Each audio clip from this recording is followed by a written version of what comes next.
Well, welcome back, everybody. This time for round 4 in the 2025 International GT Open Championship. We get set ready for qualifying ahead of race 1 due this afternoon. And in what can only be said as a landmark weekend, just due to the fact that we're going to be one of the very first to get a little taste of the new renovations that the Hungaroring has had taken place over recent times in preparation for, once again, the Hungarian Grand Prix to return in the Formula 1 World Championship later this year. But now, as we look ahead to this weekend, plenty to talk about with various new drivers joining the grid, including this one, this BMW. For the first time, in fact, we see a BMW joining the grid here so far this campaign. George Morgan here in the commentary box, joined alongside me, Chris Stevens. Hello, George. And yes, wonderful to see BMW back in this championship, and a first appearance for the M4 Evo as well, which was introduced this year and has had an almighty amount of success already in its first year of competition. I mean, no least just a couple of weeks ago at the Nürburgring 24 hours, but it's Antal Zigo, a Hungarian-Slovakian driver, sharing that car with Max Hesse, who will be driving in this session. Of course, the BMW factory driver, his third year with that mark. And not the only additional entry we have this year, a second car from ISR with the Malczarek family, the father-son combination of Jirko and Christian. They've been off racing in the Eastern European Championships this year, and some changes amongst our full season runners as well, including in the championship leading number 11 Motor Park Mercedes that makes its way around. So Levente Reves qualifying the car this morning, but sharing the car this weekend with Phil Ellis, a Mercedes factory driver. Maxi Goertz on duties at the Norris Ring in DTM. Of course, we saw Matteo Cairoli subbing for him at the opening meeting in Portimao, but I believe he's also racing in Imola this weekend as well. So Phil Ellis standing in. Also, I believe racing in Imola this weekend is Fabi Schiller. So in the number 9 Get Speed car with Anthony Bartone is Lucas Stoltz this weekend. Also a change at Oregon as well, the number 19 Philip Ugran being subbed by Leonardo Polcini, 2022 champion of course, and Victor here 12 months ago. And then finally we have the return of Baron Motorsport with Phil Barron himself at the wheel of that car, and I believe their first race here with the 296 GT3 car. I think the last time we saw Phil Barron was in the 488. Yeah, back in 2023, he was a race winner in the AM category. So great to have him back with us. And also just a note as well, it is Mark Sampson and Alexander West back together in the 188 Garage 59 car. Sorry, not Alexander West, Miguel Ramos, I believe, is back with us this weekend as well. Yeah, recovering after illness. Great to have Miguel Ramos back, of course. Was unfortunately unceremoniously dropped from the car just due to an illness that he had back at Hockenheimring, which then eventually called upon the services of Alexander West to step in and lay down cover for him. And it was a very successful weekend for them too, with Mark Sampson once again adding to the points total that he's already mustered at the top of the AM Championship, looking to carry on for more. But in terms of our current championship leader in the overall side of things, we welcome back Levente Reves in a home weekend here at Hungaroring as well, so a very important one for him, already coming off the back of 2 race wins. He's the only driver so far, bar of course Marvin Kirkhoff for Thomas Fleming, who went through the card back at Hockenheimring, taking back-to-back wins, taking 2 wins. But in terms of the drivers here this weekend, Levente Reves, the only driver to take 2 wins so far this campaign. That also includes the Spa 500 that he managed to nail earlier on this season. Elsewhere, wins have gone to Dean McDonald and James Kell, who I must say have really had a difficult season ever since that first win back at Portimao to kick off the campaign. Since then, there's been misfortune left, right and centre. Arguably should have won the Spa 500, but due to an electronics complaint, they had to retire the car despite endless attempts to get it back running again. As soon as they did get it out for the 3rd time, they thought, right, time to bring the car back in. We're going to retire and save it for another day. Yeah, battery problems there on the McLaren 720S back at Spa, but you know, there's been penalties along the way. Dean McDonald had contact, race-ending contact ultimately back in Hockenheim as well. And yeah, like you say, George, since that win in the first race of the season, just hasn't gone their way at all for what was a very, very strong, like, I'd go as far as to say favourite for Yeah. the championship before the start of the year. And they arrive here in Budapest 10th in the standings, not where we expected them to be at all. This is that second entry from ISR, the number 23 machine. And who is driving that car at the moment? It is Christian Malczarek. So the son in that one, the 34-year-old ex-Wheeler NASCAR Euro Series driver. Currently aboard that car. Early stages of qualifying here. We'll be building up the tyre temperature, which I can't imagine is going to be too much of a struggle. And I don't think Tom's going to have to weave too much in that elite Ferrari to get the tyre temperature, because it is 10 to 10 in the morning and the track temperature is already nudging 40 degrees.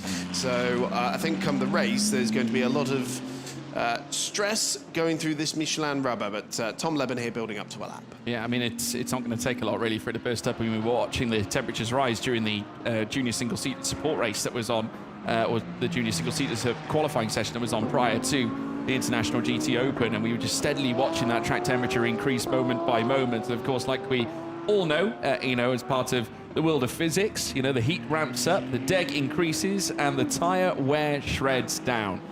So yeah, it's going to be interesting to see how that pans out leading through the course of this session, and indeed the races later on this afternoon, especially. Polcini on his return after being a race winner here. His last race win in the International GT Open being at this very circuit back in 2024 alongside Simon Connor Prim, immediately unseated now by Yannick Mettler, who incidentally went fastest in free practice 1 alongside Dexter Muller for CBRX by SPS Performance Mercedes with a 1:43.418. They went fastest in free practice 1. It was Lucas Dunner and Heiko Neumann who went fastest in FP2 with a 1:43.134 for Motorpark Mercedes. Christian Korzeniowski and Stanislav Jedlinski in the bronze test during free practice 3 went fastest with a 1:43.653. But it's Mettler on top at the moment. Awful lot of bare carbon on the Baron Motorsport car there, the number 92 machine, which in these temperatures is a very brave choice. So sort of intakes the heat as opposed to reflecting it off the car. I don't know if you've ever touched bare carbon fibre that's been baking in the sun for a little bit. I have, quite by accident, on a grid walk in Portimao last year. And well, you saw. My goodness me. Oh, that was a wake-up call. I did my very best not to use all the expletives in the book live on air back then. So this is on board with Yannick Mettler, who's currently provisionally fastest and improving in the first sector. Yannick Mettler and Dexter Muller on good form in the Pro-Am Championship. They've had back-to-back podium finishes in Hockenheim, adding on to one they scored in Portimao as well. So actually in the 4 races they've contested this year, they didn't compete in the Spa 500s, and the 4 races they have contested, they've been on the podium on 3 occasions. The highest placed pairing, in fact, not to get a victory in Pro-Am class so far.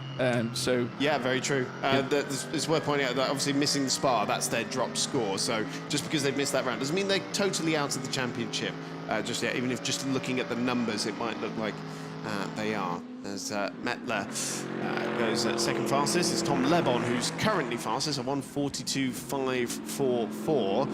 So we're already about a second quicker than what we went yesterday. Of course, fresh Michelin rubber for these cars, but it looks like he's going to get a little bit of traffic on this lap is Tom Lebon. In fact, straight lines the second element of the turn 6 and 7 chicane, which is going to be a hot point in race control for them to be looking at monitoring the track limits. Yeah, and watch Tom Lebon. Of course, here, when we talk about track limits, we can remember the feisty finish we had back in 2023 with Max Paul going to victory as well. I would still harbour that as one of the greatest all-time finishes, I think, in the history of the International GT Open, largely. I think history of GT racing or any kind of racing, I would really. say so. I mean, it was extraordinary. I mean, how that was pulled off around turn 14, but it was what led to that point. Obviously, we had the initial moment with Nicola Marinangeli going in to the side of the Optimum Motorsport McLaren at that moment of Sam Dahan and Charlie Fagg, which of course teed up the run for Max Paul. And Oregon, incidentally, just a quick stat for you guys, actually have one of the most enviable records at this circuit over the last 3 years. They have at least taken 1 victory over the last 3 occasions we have been at this track.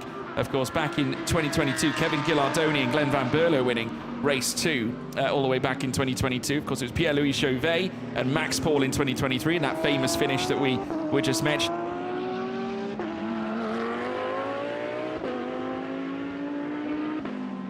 race 2 back in 2024 as well. So yeah, in the last 3 years, Oregon team Lamborghini have taken victories in at least one race over the last 3 seasons here at Hungaroring. Vincent Abril back aboard the AF Corsa at number 55 machine, sharing that car with Laurent Demeas, filling in for Jamie Stanley as he did in Portimao and going 3rd fastest. And I seem to remember he was very quick in the Pro AF Corsa at Ferrari with Nicola Marinangeli here last year. And so it is Elite leading, SPS leading AF Corsa, and then Simon Reich just popped the East Talent Audi 4th fastest at the moment, and Vincent Abril here building up to another lap after being part of the recovery drive of the century at the Spa 24 Hours last year from the small, very small, he said it was like a €2 part that failed on their car at Spa that put them into the garage and then ending up on the podium, which was absolutely sensational. And yeah, he's bringing the neck of that Ferrari here in Budapest as well. Yeah, sharing that car once again with Laurent Demeas. Coming up quite a bit of traffic though in the middle sector here, and there's not an awful lot of space to be moving around. And you see Mikey Porter there in the Optimum Motorsport McLaren getting in the way ever so slightly, not deliberately of course, and I'm sure Vincent would have made his feelings on that particular moment rather clear. No question. And Carol Bash has gone purple in the first sector as well with a 36.511. Here he is now, the pole, looking to land a decent time to kick off their qualifying. We've still got 30 minutes and 10, so plenty of time to usher in as he just kicks onto the grass, then that's going to forfeit a little bit of delta as well. We'll see how he deals with it though, coming through the final corners out of turn 13 and now later on at turn 14. Of course, Carol Bash, a very proven contender, almost a veteran of the International GT Open over the last few years. Whoa! Whipping the tail out on the Audi R8. LMS taking lots of that off-road, and unfortunately that last sector I would imagine is going to plummet them, and indeed it has. 1.6 now off in that final sector, so it will not be a first fastest time. Let's look at this again. Just a brilliant save, can I just say, on part of Carol Bash. She's getting onto that painted section on the track as well, which obviously isn't the grippiest part in comparison to the circuit in itself. But yeah, a very tricky visit as now we watch the racing. Trevor BMW makes its way up towards the line. This is Antel Zigo and also Max Hesse coming up through towards the line. Hesse, of course, behind the wheel of the car in the BMW M4. Yeah, Hesse's left it very late to get out in this session, must be said. But here we go, the return of the BMW in the International GT Open, and it is the first appearance of the new M4 Evo here in 2025. Oh, this is problems for the number 6 Get Speed, Steve Jantz, and he's had what I can only assume is a rotation down at turn 4, judging by the smoke. A little bit of a moment, just coming out of turn 4 through towards turn 5, but very quickly recovers as we now watch once again as Max Hesse comes down through towards the chicane at the midway point of the circuit, coming out of turn 6 and 7, and then ushering his way into the second half of Sector 2 before then making his way in towards Sector 3 proper. We'll really need to benefit from a big, bold lap this time. Currently fastest in the speed trap is Leonardo Polcini, down in 8th place at the moment, but in the pits as it stands. But Hesse's gone fastest in the first sector already, so he's bolting on this first lap. As we can listen to the 3-litre twin-turbo straight-six engine in that car. And did he just get a little bit of the gravel there on the left-hand side on the exit of turn number 12? That is new for this year, I believe. They've moved some of the gravel a little bit closer to the circuit in order to help police those track limits.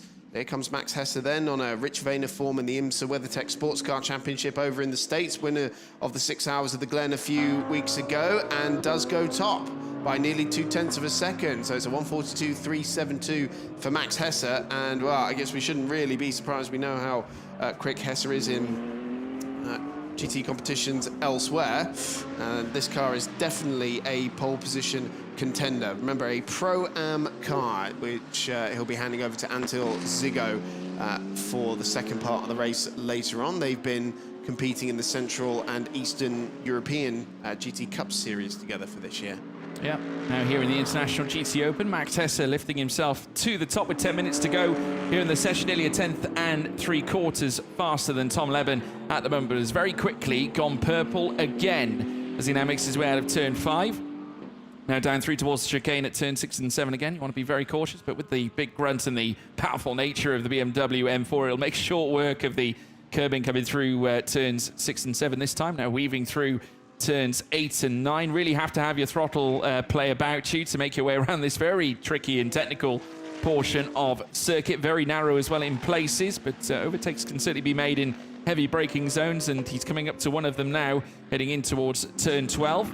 Purple again in the middle, and now looking to find something else. Not quite as fast, though, as his prior lap. He's still up on his best time, though.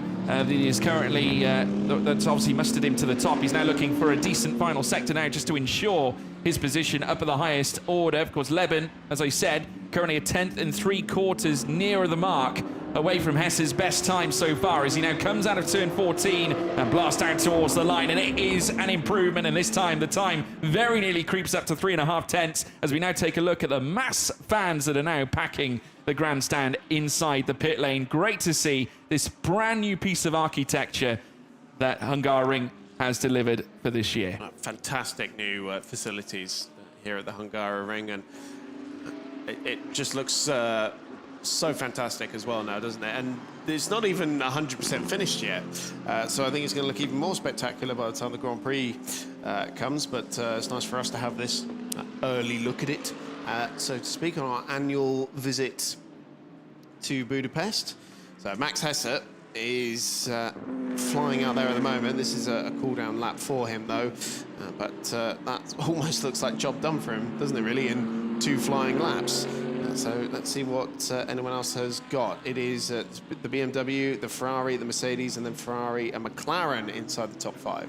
Purple for Abril as well in the middle sector now, as well in the 55. Ferrari, of course, joined up with Laurent de Meus this weekend, so a big chance for the another Pro-Am to hit the top this time. Abril, incidentally, though, going second fastest, wasn't quite able to muster a decent personal best in that final sector, but it's a personal best lap that's just sent him nearly 2.25 tenths away from Hesse's top time of a 1:42.2. Just saw some debris when we were just looking at Max Hesse there. I couldn't tell if it came off the BMW or if he ran something over. Yeah, weird one, not there. Leonardo Polcini in the Oregon Lamborghini, number 19. Where is he at the moment? 9th fastest as it stands. Got 2 personal bests on this lap so far. This is looking a bit more like the Polcini we became used to seeing in 2022. Let's see where this lap puts him as he goes across the timing line. 2nd row of the grid, and usurps Yannick Mettler in that position as well. And just behind Tom Leben as well, who's doing a cracking job out there, it must be said. I believe that this is the first time this year Tom Leben, or either of the Toms in fact, are racing on a circuit they know because of the GB3 campaign, which races here as well. Well, Tom Leben also racing here in the Formula Regional European Championship by Alpine as well, yes, with Arden Motorsport going back a couple of seasons ago now. So they'll, I'm sure, be used to making their way around. Obviously, bear in mind, in single-seater machinery, largely different to the GT3 that we are witnessing this weekend. We've got improvements as well for Phil Barron out on track. Quite a few personal bests starting to light up, including for Yannick Mettler, who's making his way around the track. This is the Bartone car that's now making its way through the middle sector as well. Anthony Bartone behind the wheel. He has not improved in the first sector. Improvements for Phil Barron, though. 8th fastest now, and it's purple in the middle sector for Yannick Mettler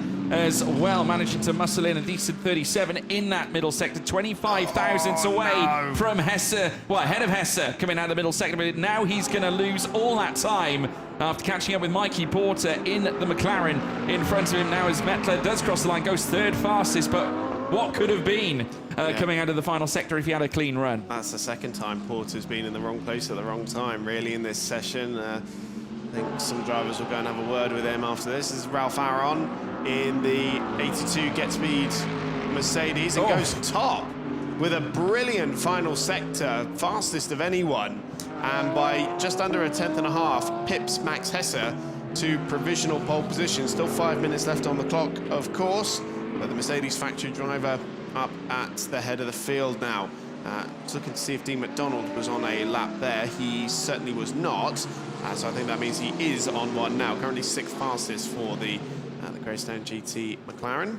So I guess the end of play for the BMW of Max Hesse coming into the box, so will not be looking to improve on his last best time that currently sees him in 2nd fastest. So at the moment, Ralph Aaron will be in control, the Estonian who comes here to the International GT Open, of course, alongside Marcelo Ramirez. Now on top here this time for the Mercedes manufacturer team.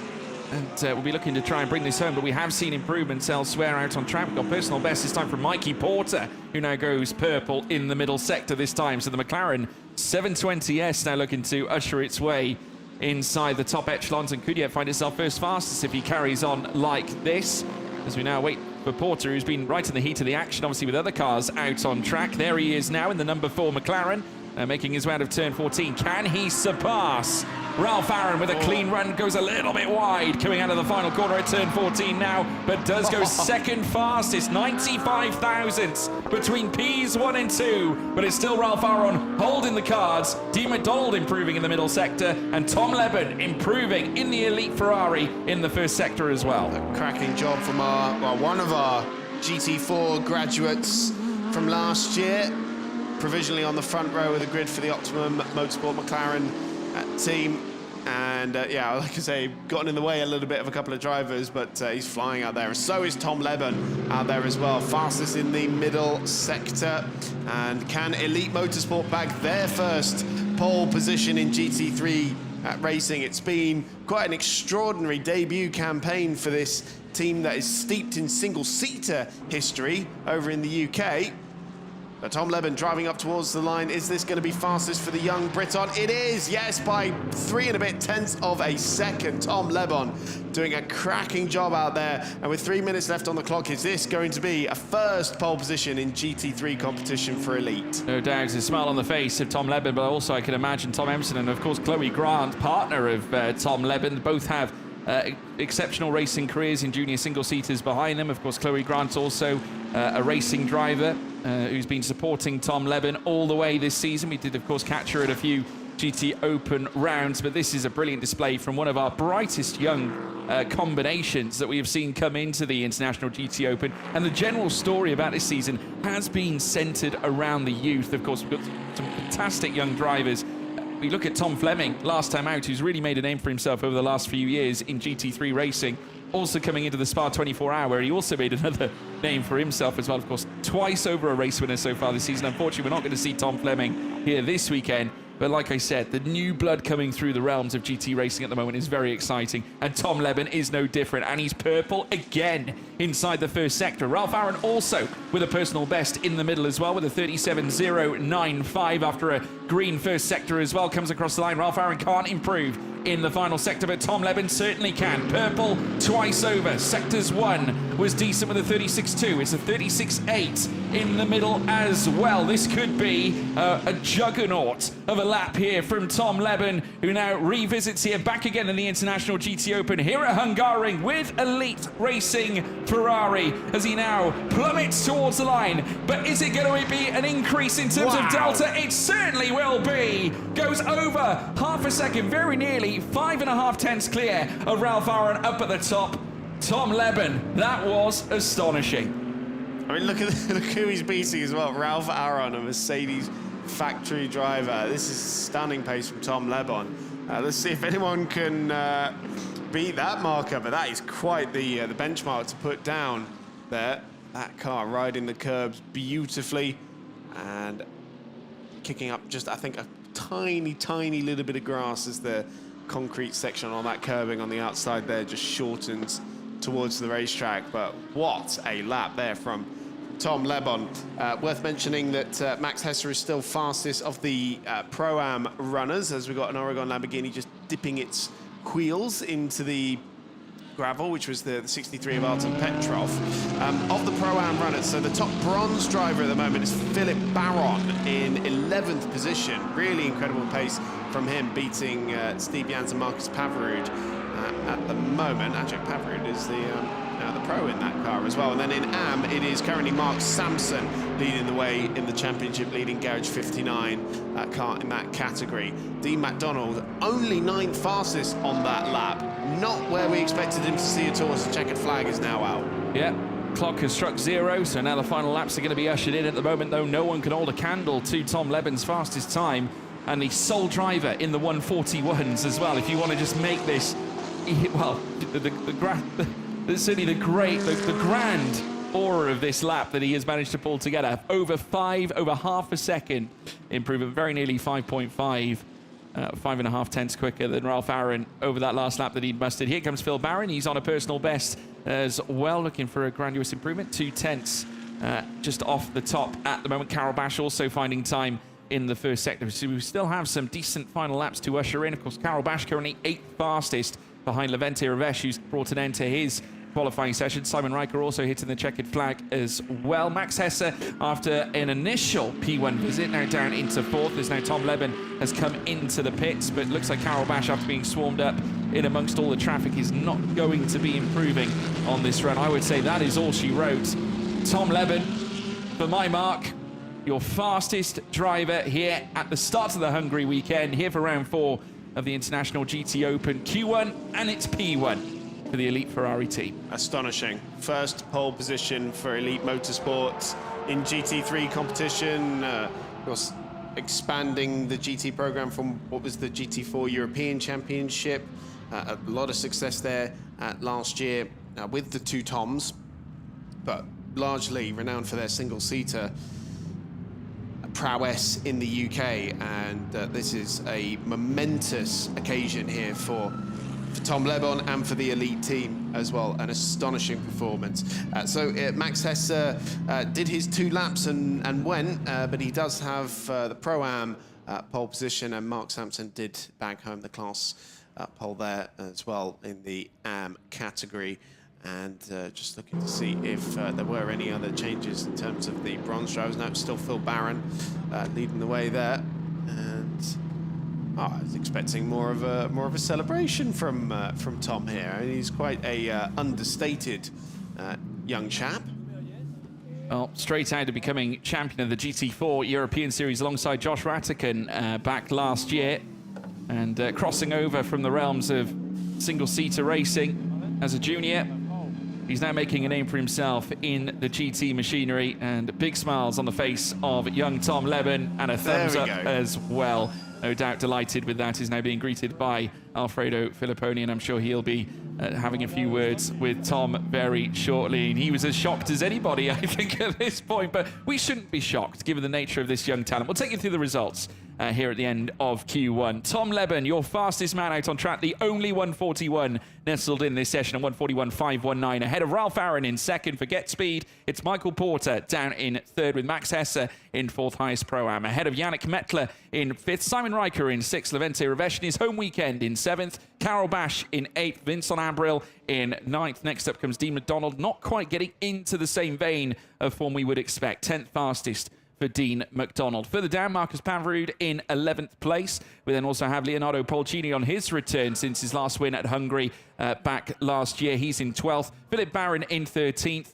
Steve Jans down in 14th as well. Robert Visoyu in 15th, ahead of Artem Petrov. Valentin Pierberg in 17th, with Carl Bennett 18th. Libor Milota in 19th. Anthony Bartone down in 20th place. We then have Heiko Neumann ahead of Mark Sampson, the leading AM coming out of qualifying 1, with Lewis Michael Dorbecker in 23rd, Christian Malcharek in 24th, ahead of Hash, and then Johannes Zelger in 26th. Gino Forgione lines up in 27th, with Alfredo Hernandez in 28th, and Stanislav Jedlinski in 29th. So that is how the grid looks. And we can now head across to Tom Leben, who's standing by with Alfredo Filipponi. Tom Leben, pole position, maiden pole position in the GT Open. You must be happy. Yeah, very happy. We had a few struggles on Friday test with a drive shaft problem and on the outlap, but had a really good FP2 as well and put it together in qualifying. I haven't done much around this track, but yeah, really good result. It's good to have problems on Friday rather than on Saturday. But How do you like the track? The car seems to fly here. Yeah, I really enjoy this track. Obviously, loads of corners and really technical in the middle sector. Really big fan of it, to be honest. I've been here twice now, and it's probably up there in my top 3 favourite tracks. I think the car suits it especially as well. So yeah, going really well. Can't really complain. So we'll see the Toms going for a P1 this afternoon? I hope so. A podium would be really good. Obviously, starting from pole, we hope to win the race, but we're here to learn, really. It's my first year in GT3 racing, so I'm always learning. A podium would be fantastic. Well done, and all the best for later. Thank you. Well, clearly a combination that learns very fast indeed. Do join us at 20 to 3 this afternoon for the rolling start. But from all of us here at Hungary, goodbye.